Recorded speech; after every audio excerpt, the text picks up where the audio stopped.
সম্ভবত 5 তারিখে অসুস্থ হয়ে এভার কেয়ারে ভর্তি হয়েছিল। এভার কেয়ারে ডাক্তার যখন দেখলো যে তার হেপাটাইটিস এ এবং ই আক্রান্ত, তখন বললো যে প্রায় 60% প্লাস লিভার এফেক্টেড হয়েছে। তো এই যে লিভারের যে কোনো চিকিৎসা বাংলাদেশে নেই, কোনো সেট আপ নেই, কোনো ওটি নেই, কোনো ডাক্তার নেই, হেপাটাইটিস এ এবং ই হলে এর যে দেশের বাইরে চিকিৎসা করতে হয় এটা কিন্তু আমাদের জানা ছিল না। কিন্তু এখানে এভার কেয়ারের মতো একটা প্রতিষ্ঠান, সেখানেও আমাদের বলে নাই যে আপনারা দেশের বাইরে নিয়ে যান, কাছের সাহেব এখানে চিকিৎসা হবে না।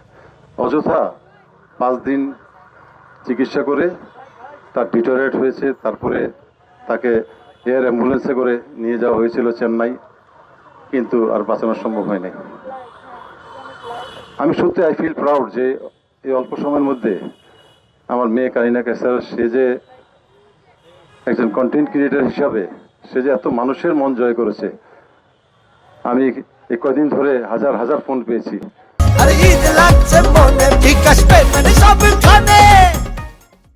এই যে বিশ্ববিদ্যালয়ের ছাত্রছাত্রীরা তারা বলতেছিল যে আমরা একটা জানাজা পড়তে চাই, অবশ্যই আপনি শহীদ মিনারে আসবেন। তো এখন আমরা গজরে চলে যাব, আপনারা দোয়া করবেন। এবং আমি শুধু এটুকুই বলবো, আপনাদের এখানে এসেছি, মিডিয়ারা আছেন,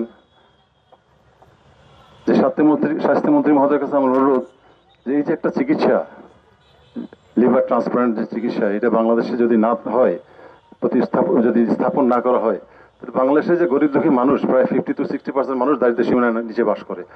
এই রোগে আক্রান্ত হয়ে কত মানুষ মরে যায় কেউ কিন্তু টেরও পায় না। আজকে কারিনা কায়সার এই রোগে আক্রান্ত হয়েছে বলেই আজকে এত আমি বলার সুযোগ পেয়েছি। কিন্তু প্রত্যেকটা হসপিটাল এটা ব্যবসা করে। যখনই একটা এই ধরনের রোগী আসে, যদি চিকিৎসা করতে না পারে, খামোখাই ওকে নিয়ে আইসিইউ এবং বিভিন্নভাবে ঘুরায় 10-20 লাখ টাকা বিল উঠায় তারপরে ছেড়ে দেয়। তা আমি শুধু এটুকুই বলবো যে সে গত জুলাইতে আপনাদের ছাত্র জনতার আন্দোলনের সাথে সে সবসময় একত্রতা ঘোষণা করেছিল। সে অন্যায় বিরুদ্ধে সবসময় সে তার প্রতিবাদী কণ্ঠ ছিল। তা আমার স্ত্রী আরো সুন্দরভাবে বলবে। কিন্তু সে কোনো আসলে কিন্তু পলিটিক্স কিন্তু করে নেই, কখনোই না, বা কোনো দলের সাথে সম্পর্কিত না। তো আমি শুধু এটুকুই বলবো, যারা ওর শুভকামনা করে অনেক কমেন্ট করেছেন তাদেরকে ধন্যবাদ, এবং যারা অনেকে বিরূপ কমেন্ট করেছেন, অনেকে আজে বাজে মন্তব্য দিয়েছেন, তার বিরুদ্ধে আমার কোনো অভিযোগ নাই। তো শুধু এটুকু বলবো যে আপনারা সে যদি কোনো ভুলকুটি বেয়াদবি হয়ে থাকে, আপনারা তাকে ক্ষমা করে দিবেন।